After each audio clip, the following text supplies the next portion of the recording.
Are you aware that I'm a British MP? I am. You are. সম্প্রতি social মিডিয়ায় viral হওয়া একটি ভিডিওতে এভাবে শেখ হাসিনার বোন শেখ রেহানার মেয়ে ব্রিটিশ এমপি টিউলিপ সিদ্দিককে ইংরেজি ভাষাভাষী এক সাংবাদিকের সাথে বাগবিতণ্ডা করতে দেখা যায়। Also very well And that connected to the I'm born regime. in London. Tulip স্পষ্ট করে বলেন তিনি বাংলাদেশি নন, তিনি একজন ব্রিটিশ এমপি। সতর্ক হন, ওসব ব্যাপারে আমি কিছু জানি না। Very careful what you're saying. I'm a I'm British saying with one MP. phone call you can rumour scanner টিমের অনুসন্ধান বলছে 2017 সালের 29শে ডিসেম্বর ব্রিটিশ সংবাদ মাধ্যম চ্যানেল 4 নিউজের ইউটিউব চ্যানেলে ওই ভিডিওটি প্রকাশ করা হয়। টিউলিপ সিদ্দিকের খালা শেখ হাসিনা প্রধানমন্ত্রী থাকাকালে 2016 সালের আগস্টে ব্যারিস্টার আহমেদ বিন কাশেম নামে ব্রিটিশ বংশোদ্ভূত বাংলাদেশি ব্যারিস্টার গুম হয়।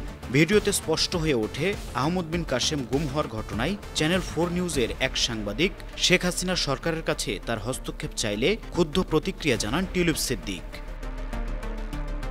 ওই সংবাদ মাধ্যমটির প্রধান প্রতিবেদক অ্যালেক্স থমসনের প্রশ্নে মেজাজ হারিয়ে টিউলিপ সিদ্দিক বলেন, আপনি কি অবগত যে আমি একজন ব্রিটিশ এমপি এবং আমার জন্ম লন্ডনে? টিউলিপ আরও বলেন, আপনি কি বোঝাতে চাইছেন আমি একজন বাংলাদেশি? কারণ আমি মনে করি না এটা বোঝানো ঠিক। আমি একজন ব্রিটিশ এমপি, সতর্ক হন, ওসব ব্যাপারে আমি জানি না। তবে আওয়ামী লীগ ও শেখ হাসিনার সঙ্গে সম্পর্কের কথা একাধিকবার বলেছেন ব্রিটেনের লেবার পার্টির এই আইন প্রণেতা ও সাবেক সিটি মিনিস্টার টিউলিপ সিদ্দিক। 2014 সালের নির্বাচনে আওয়ামী লীগ জয় পেয়ে শেখ হাসিনা সরকার গঠন করার পরের বছর এক সাক্ষাৎকারে শেখ হাসিনার প্রশংসা করেন টিউলিপ। এর আগেও আওয়ামী লীগ ও শেখ হাসিনাকে নিয়ে কথা বলেছেন টিউলিপ সিদ্দিক। ক্ষমতাসীন লেবার পার্টির বর্তমান এই এমপি 2009 সালে নিজের ওয়েবসাইটে আওয়ামী লীগের মুখপাত্র হিসেবে নিজেকে বর্ণনা করেছেন। 2008 সালের নির্বাচনে খালা শেখ হাসিনার জয়ে প্রতিক্রিয়ায় তিনি বলেছিলেন, আওয়ামী লীগ নির্বাচনে ভূমিধস জয় পেয়েছে, শেখ হাসিনা নির্বাচিত প্রধানমন্ত্রী, আমি আনন্দিত। সম্প্রতি ঢাকায় পূর্বাচলে প্লট বরাদ্দে অনিয়মে দুর্নীতি দমন কমিশন দুদকের মামলায় টিউলিপ সিদ্দিকের বিরুদ্ধে গ্রেপ্তারি পরোয়ানা জারি করেছে বাংলাদেশের আদালত। মঙ্গলবার দুদক কমিশনার হাফিজ আহসান ফরিদও জানান, টিউলিপ সিদ্দিকের বিরুদ্ধে মামলা হয়েছে বাংলাদেশি নাগরিক হিসেবে, তাকে ফেরত আনার প্রক্রিয়া শুরু হয়েছেও বলে তিনি জানান। আমরা তো তার বিরুদ্ধে মামলা করেছি সে বাংলাদেশি নাগরিক হিসেবে, এবং তাকে আমরা যেসব চিঠিপত্র দিয়েছি দুর্নীতি কমিশন সব বাংলাদেশি ঠিকানায় তার ন্যাশনাল আইডিতে দেওয়া হয়েছে। তাকে আমরা এখানে বিদেশি নাগরিক হিসেবে আমরা কনসিডার করে নিই।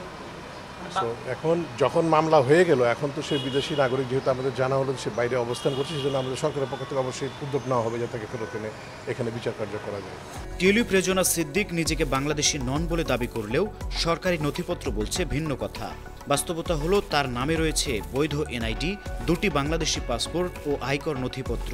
নির্বাচন কমিশন সূত্রে জানা গেছে শেখ হাসিনা ও টিউলিপ সহ শেখ পরিবারের 10 সদস্যের এনআইডি লক করে রাখা হয়েছে।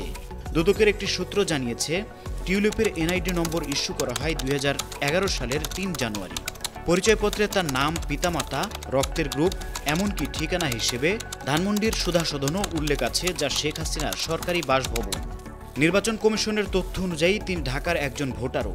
এছাড়া তার নামে বাংলাদেশি পাসপোর্টের অস্তিত্বও পাওয়া গেছে। প্রথম পাসপোর্ট ইস্যু হয় 2001 সালের 17 সেপ্টেম্বর। এতে জন্মস্থান এবং পাসপোর্ট ইস্যুর স্থান হিসেবে লন্ডন, ইউকে উল্লেখ করা হয়। পরবর্তী সময়ে মেয়াদ শেষ হলে 2011 সালে পাসপোর্ট নবায়ন করা হয় রাজধানীর আগারগাঁও থেকে। দ্বিতীয় পাসপোর্টে ইমার্জেন্সি কন্ট্রাক্ট পারসন হিসেবে দেওয়া হয়েছে সাবেক প্রধানমন্ত্রীর প্রতিরক্ষা উপদেষ্টা তারেক আহমেদ সিদ্দিকীর নাম। Are you aware that I'm a British MP? News desk, 52 TV. I'm not Bangladeshi.